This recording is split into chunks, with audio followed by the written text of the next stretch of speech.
안녕하세요, 유유자덕입니다. 오늘은 제가 전기자전거 리뷰를 한번 해보도록 하겠습니다. 오늘 리뷰해드릴 전기자전거는 세인바이크에서 나온 펫 전기자전거 몬스터 G09 버전을 소개를 해드리도록 하겠습니다. 사실 세인바이크 전기자전거는 제가 일전에 레인보우 기억하시죠? 그 레인보우 리뷰를 하고 너무 마음에 들어서 공구까지 진행을 했었던 그 같은 브랜드인 세인바이크에서 나온 제품인데, 이 몬스터는 처음에 레인보우가 아니라 이 몬스터를 리뷰를 해달라고 그 전부터 요청을 하셨었어요. 처음 컨택이 그랬어요. 근데 제가 이거 몬스터는 사실 그 제 취향과는 좀 맞지 않는다, 그래서 제가 고사를 하고 레인보우를 하겠다, 오히려 조금 더 저렴한 제품인데 레인보우를 하겠다 해서 그 제품을 리뷰를 했었습니다. 지금 저 뒤쪽에서 유자가 타고 있는 게 레인보우고 지금 제가 타고 있는 게 몬스터인데, 세인바이크의 담당자분이 이 몬스터를 엄청 적극적으로 추천하시는 거예요. 이거를 꼭 해달라, 이게 정말 좋은 제품인데 아깝다, 자꾸 이렇게 말씀하시더라고요. 근데 그 말뜻이 무슨 뜻인지 알아요. 이게 가성비도 좋고 파워도 좋고 여러모로 실용적이니 이게 더 낫지 않겠냐. 근데 이제 제 입장에서는 더 예쁘고 그냥 귀엽고 한 걸 저는 이제 더 좋아하니까 저 뒤쪽에 있는 저 레인보우를 선택을 했던 거예요. 그리고 나서 세인바이크 담당자분이 이거를 또 계속 지속적으로 이거 한 번만 타보시라, 그래가지고 제가 타봤습니다. 업체에서 이렇게까지 추천을 하는 데는 이유가 있을 거다 하고 한번 타봤습니다. 결론부터 얘기를 하고 자세하게 얘기를 해볼까요? 결론적으로 정말 장점이 많은 자전거예요. 물론 단점도 있습니다. 오늘 장단점에 대해서 다 말씀을 드리고, 이거에 대해서 좀 궁금하셨던 분들은 요런 거구나 라고 실제 사용을 해본 입장을 끝까지 한번 들어보시고 판단을 한번 해보시면 좋을 것 같습니다. 구입 예정에 있던 분들이나 아니면 요 비슷한 자전거가 필요하신 분들한테는 오늘 리뷰가 아마 도움이 많이 되실 거라고 생각을 하고, 그 다음에 마지막에는 이 제품도 만약에 수요가 어느 정도 있다면 공동구매까지도 진행을 해볼 수 있을 것 같아요. 그래서 공동구매를 무조건 한다는 건 아니지만 어느 정도 구입하실 분들이 어느 정도 계신지 이게 취합이 돼야 되기 때문에 오늘 리뷰를 보시고 마지막에 제가 혹시 구입을 희망하시는 분들 조사를 할 거예요. 거기에 체크를 해주시면 공동구매를 진행할 수 있을 것 같습니다. 그럼 한번 자세히 얘기를 해보도록 하겠습니다. 먼저 제품의 첫 인상부터 말씀을 드려보도록 하겠습니다. 저는 이 제품의 첫 인상, 그러니까 사진으로만 딱 봤을 때 별로 안 좋았어요. 왜냐면 일단 저 바디 쪽에 저렇게 각진 저런 형태, 저는 이게 뭔가 그 스타일링이 되지 않고 그냥 배터리 형태대로 그냥 딱 잘라 붙인 전형적인 중국 전기 자전거다, 이런 느낌이 들었고, 바퀴도 너무 크고 자전거 자체가 좀 헤비해서 내가 이거를 굳이 탈 이유가 있나, 이런 생각을 했습니다. 그런데 이거를 막상 타보고 나서 이제 가격까지 같이 들어보고 이거를 내가 구입을 해서 탔을 때 나에게 메리트가 있나라는 생각을 사용을 해보고 이제 해보니까 이게 오히려 장점으로 다가왔어요. 그게 무슨 얘기냐, 그 미국 건축가 중에 루이스 설리번이라는 사람이 있어요. 이 사람이 했던 유명한 얘기가 있는데, 기능은 형태를 따른다. 이게 무슨 얘기냐면 그 쓸데없는 뭔가 그런 라인들, 멋부리는 거 이런 거 없이 딱 필요한 기능만을 구현을 하면 그 형태가 가장 완벽한 형태가 만들어지고 이제 그게 가장 아름답다는 거예요. 이제 거기서 이제 파생된 개념들이 그 미니멀리즘 이제 이런데 이제 영향을 주기 시작하면서 독일의 바우하우스 디자인이나 아니면 미국의 애플 디자인 이런데 이제 영향을 준 건데, 제가 디자이너로서 저도 멋부리는 거, 그러니까 제품에 멋부리는 것도 좋아하고 하다 보니 그 본질을 약간 잊고 있었던 거야. 근데 중국 전기자전거 얘기하면서 무슨 루이스 설리번까지 나오고 바우하우스 나오고 너무 이제 거창한데, 기능을 그대로 형태로 만든 대표적인 게 뭐가 있냐면 F1 포뮬러카가 있죠. 이제 그거는 디자이너가 없어요. 엔지니어가 그냥 가장 빠른 형태를 구현하다 보니까 그런 형태의 자동차가 나온 거예요. 근데 우리는 현대를 살아가면서 제품을 만들 때 거기에 한 가지를 더 추가를 해야 됩니다. 뭐냐?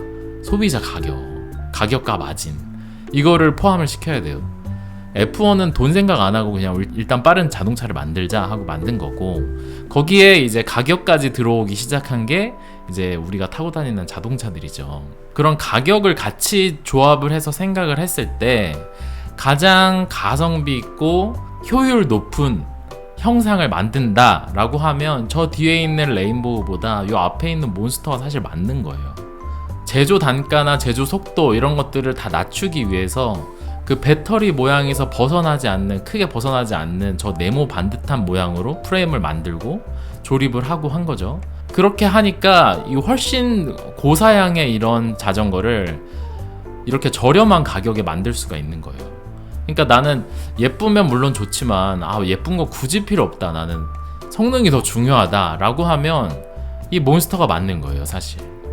그래서 이 몬스터는 사실 뭐 레저용, 취미용, 마실용 요렇게 사용하는 것보다는 좀 더 그 생계형에 가까운 라이더가 사용하는 게 더 맞지 않나 싶어요.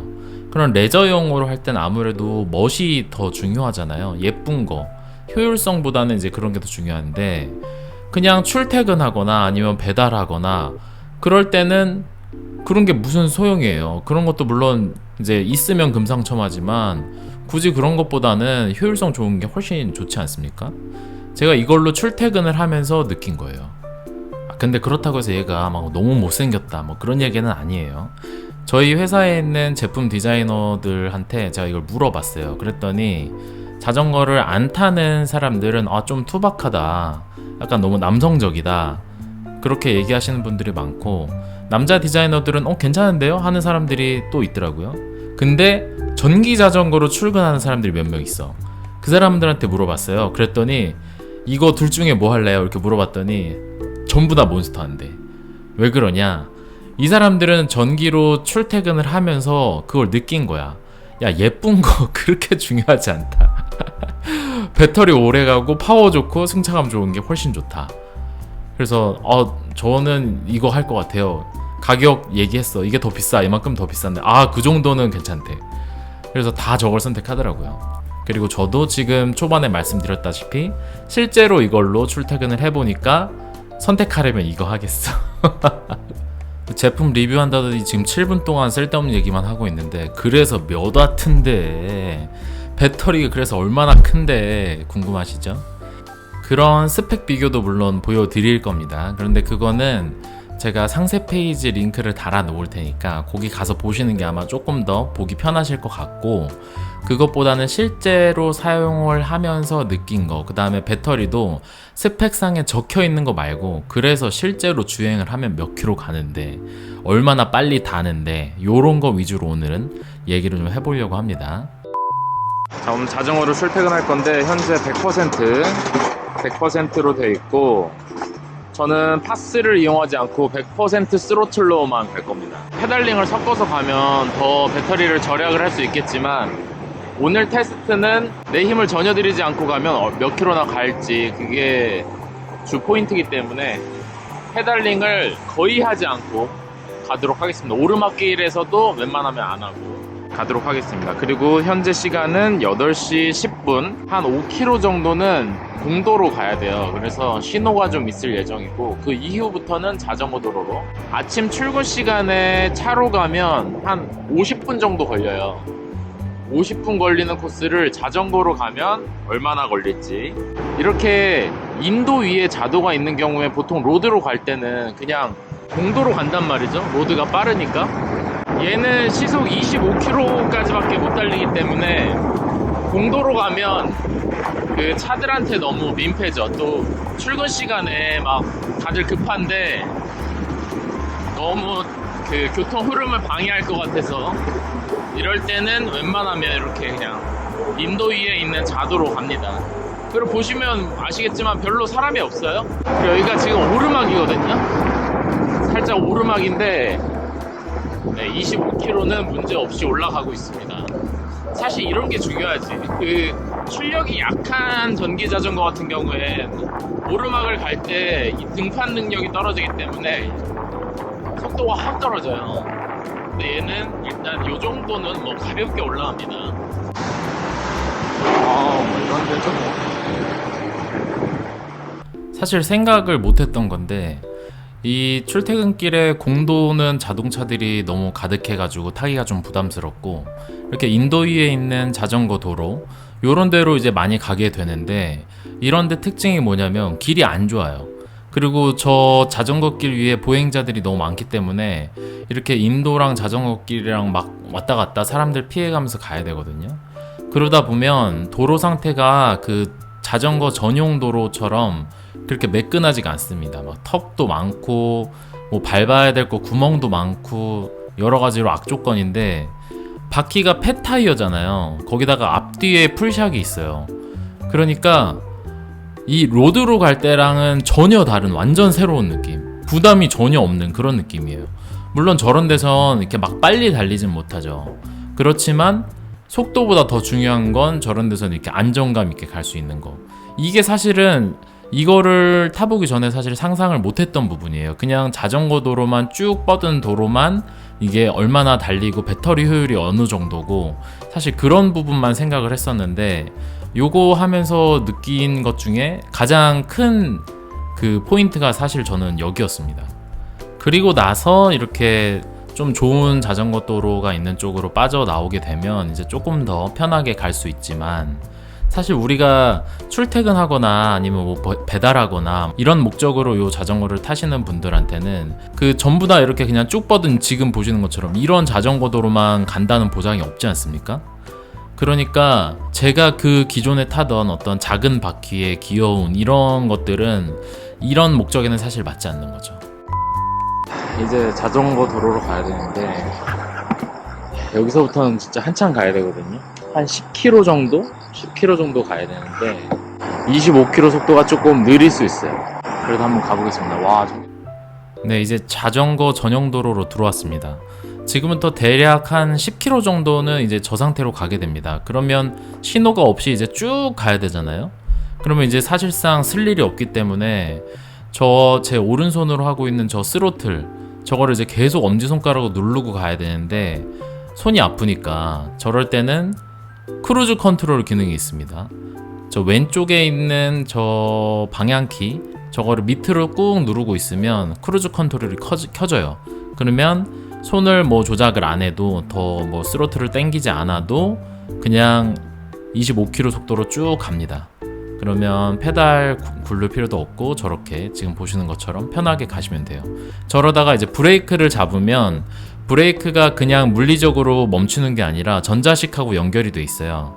그래서 브레이크 잡으면 동력이 딱 차단이 되면서 물리적으로 디스크 잡아주면서 이제 제동까지 되는 그런 시스템입니다. 그래서 브레이크를 한번 잡았다 그러면 이제 다시 스로틀을 눌러서 이제 속도를 올리고 크루즈 컨트롤도 켜야 되는 겁니다. 요런 건 참 편하죠. 그리고 자전거의 속도 제한이 25km로 돼서 나오기 때문에 뭐 엄청 빠르게 달리지는 못하지만 자전거 자체가 무게가 좀 나가기 때문에 제동을 했을 때 밀릴 수가 있잖아요. 폐타이어라 사실 밀리진 않아. 그렇지만 그래도 제동 능력을 이제 확실하게 하기 위해서 유압식 디스크 브레이크가 기본으로 앞뒤 다 들어가 있습니다. 디스크 브레이크도 유압식이 있고 그냥이 있어요. 근데 유압식은 브레이크를 잡을 때 손에 들어가는 힘이 훨씬 더 적은 거예요. 그래서 살살만 잡아도 브레이크가 이제 잘 서는 겁니다.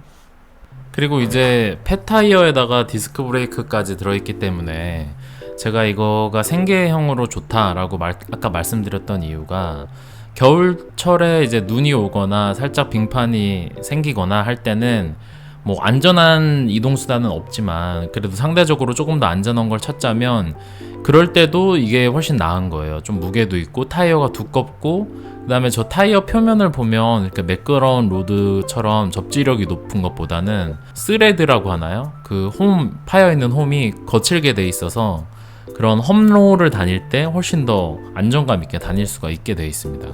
스피드보다는 그런 안정감을 좀 더 집중적으로 만든 자전거라고 생각이 들어요.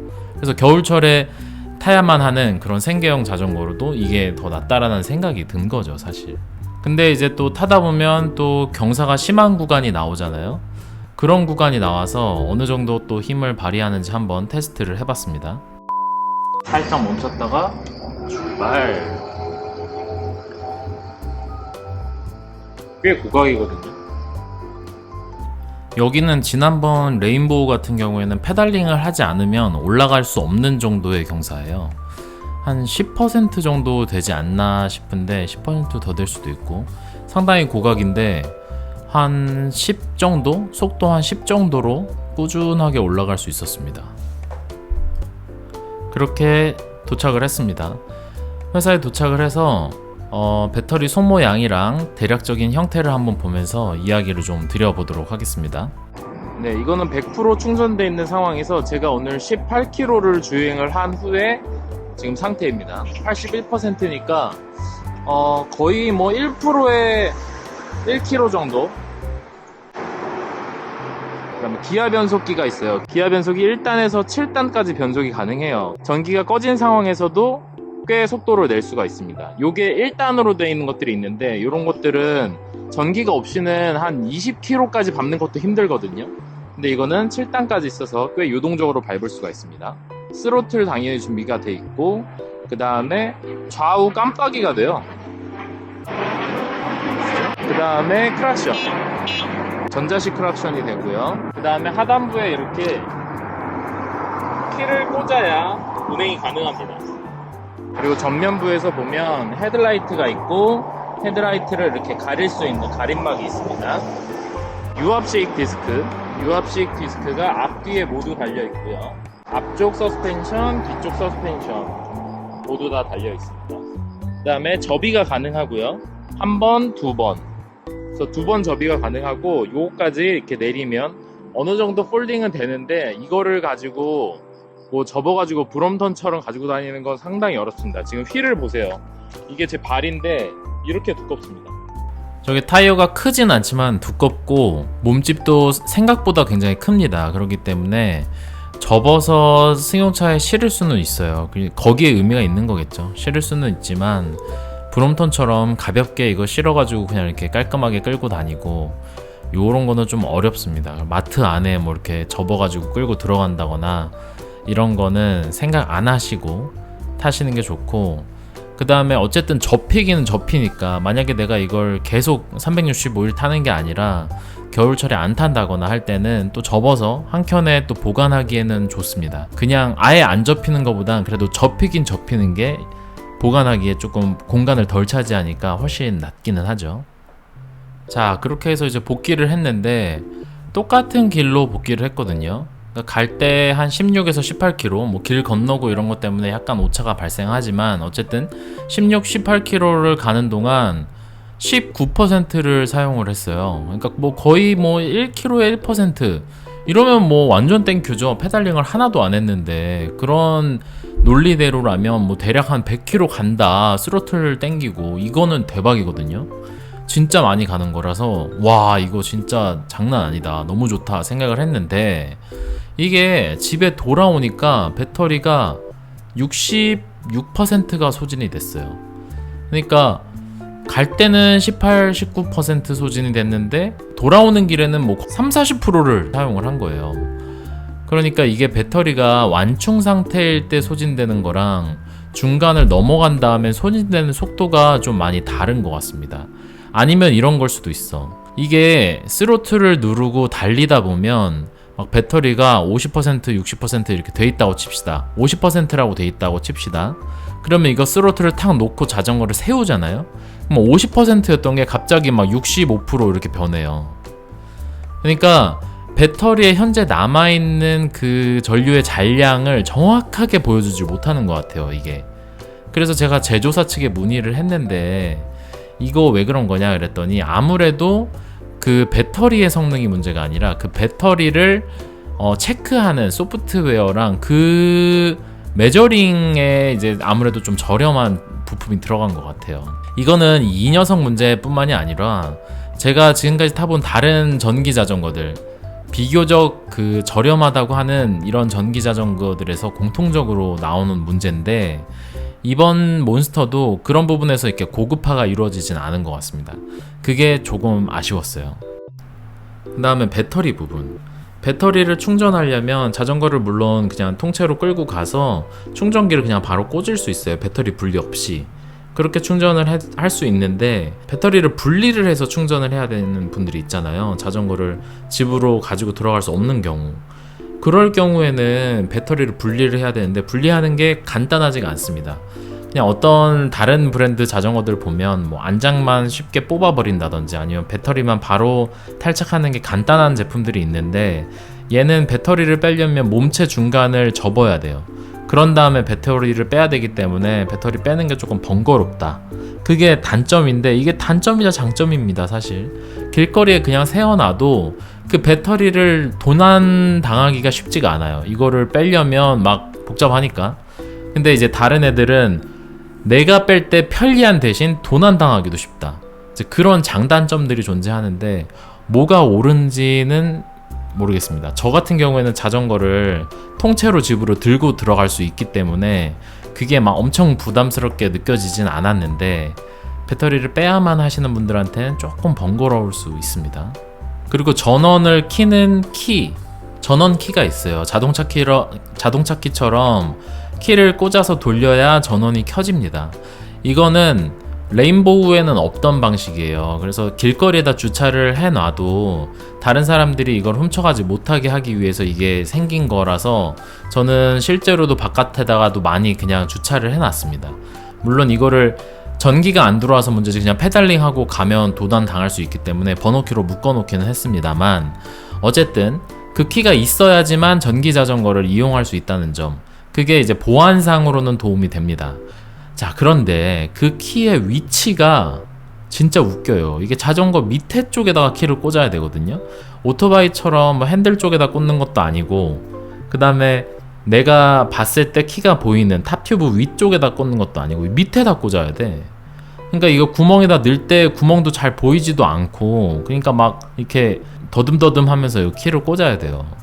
그것도 그렇고, 만약에 내가 이 키를 이렇게 따로 쓰질 않고 다른 키랑 같이 이렇게 키 꾸러미로 이렇게 쓴다, 뭐 차키나 집 열쇠 이런 것들이랑 같이 쓴다, 그러면 라이딩을 하는 동안 그 열쇠 꾸러미가 자전거 밑에 이렇게 대롱대롱 달려서 가야 되는 거예요.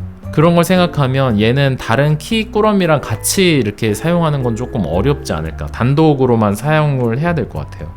이제 그런 부분이 좀 디테일해서 아쉬웠습니다. 네, 어쨌든 그렇게 해서 장단점에 대해서, 그 다음에 실사용 느낌에 대해서 좀 같이 둘러봤습니다. 요 자전거예요. 요 자전거 세인바이크의 펫 전기 자전거 몬스터 G09. 자, 요거 같은 경우에 가격이 지금 159만 9천원이죠. 그러니까 160만 원이라고 치고 무료 배송입니다. 그리고 지금 현재 테일라이트, 깜빡이 나오는 그 테일라이트에다가 그 다음에 슈퍼 헤드라이트, 여기 보면 요 조그만한 거 말고 아까 제가 봤던 것처럼 커다란 헤드라이트 있죠? 그 헤드라이트가 무료로 업그레이드가 돼서 나갑니다.